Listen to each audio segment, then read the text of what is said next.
الأخوة الكرام مشاهدين، السلام عليكم ورحمة الله تعالى وبركاته. كيف حالكم وأحوالكم؟ إن شاء الله كم طيبين بخير. معكم أحمد حمدان من قناة آل وضاحة الله.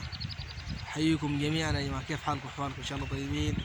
الليلة داير أحاول أصور لكم من أجواء الفاشر وحواليها، حوالي الفاشر يعني ما بالتحديد جوا الفاشر.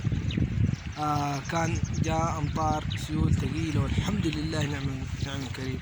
يعني أمطار الليلة والله الحمد لله، سيول وسعة.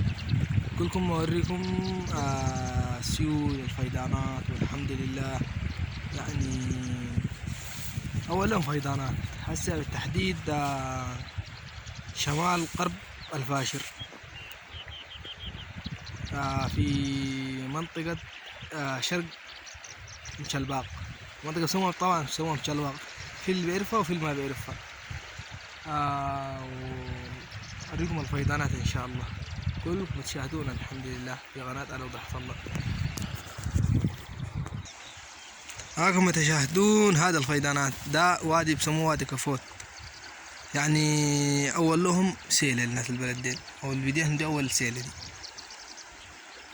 كيف حالكم أخوان؟ إن شاء الله لكم بألف خير، والتحية لكم مشاهدين، والتحية لك الشعب السوداني بأكمله بدون فرز.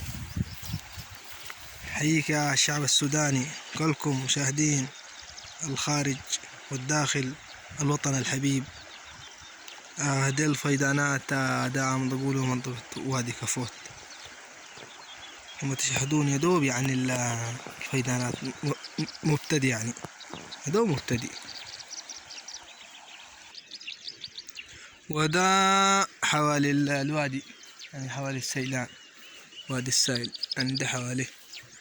طبعا تشوفون الساعة هذا جبل الشعر اسمه، لكن برضو يعني من حوالي البلاد دي، برضو حوالي الفاشر.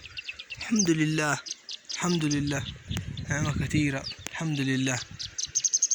زي ما ذكر لكم أخونا محمد موسى من قناة آل وضاحة الله، يقول لكم الشعب زي ما ذكر قال الشعب الدارفوري العاصي والشعب السوداني العاصي، بالتحديد شعب دارفور والله حقيقة عاصي. أقول لكم عاصي في قصة عاصي، يعني أخواننا فوق الحمد لله مزارع تزرع كما تشاء، وتشوف الفيضانات دي كلكم تشوفوا تزرعهم يا أخي، وناس بتتناحر زي ما قال والله حقيقة كلامه. أكرر وأكرر زي ما هو قال الكلام ده، أنا أكرر في كلامه. حقيقة أنا تتناحر ما في سبب من الأسباب أخليك عشان أنت تتناحر وتتجازر في حاجة زي ده. والحمد لله دي يا أخواننا نعمة كثيرة.